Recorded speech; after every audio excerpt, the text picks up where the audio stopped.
Hi, our next video is about irrational numbers. Let us discuss about irrational numbers now.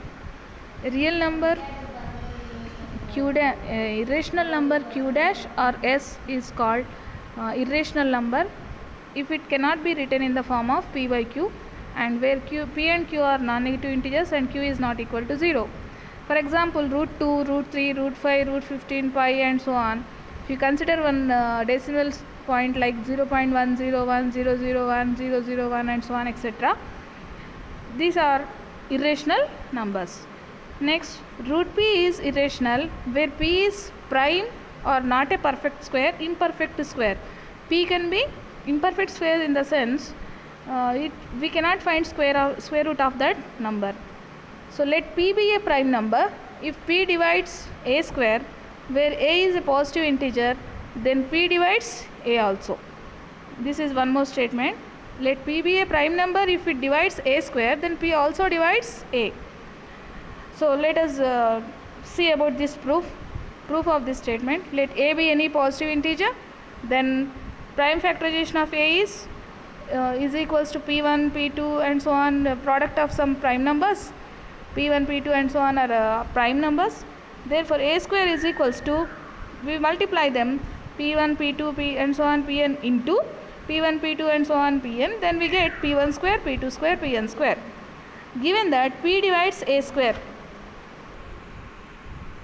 therefore from the fundamental theorem of arithmetic we know p is one of the prime factors of a square.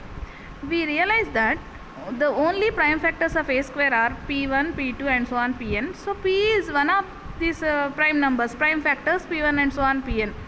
Uniqueness of this theorem is, since p is one of the factors of p1, p2 and so on, pn, it divides a too. Check for p is equals to 2. For example, if you take p is equals to 5, for a square 1, 4, 9, 25, 36, 49, 64 and so on, 81. P is equals to 2, a square is equals to 4. If p divides a square, then p also divides a. If you take for example 2 divides 4, 4 is a square, 4 is square of the 2, and it means 2 also divides 2 itself, 2 ones are 2. If you take p is equals to 5, 5 divides 5 square 25, then it also divides 5. Therefore we can say if p divides a square, it also divides a. Now let me explain this by using theorems.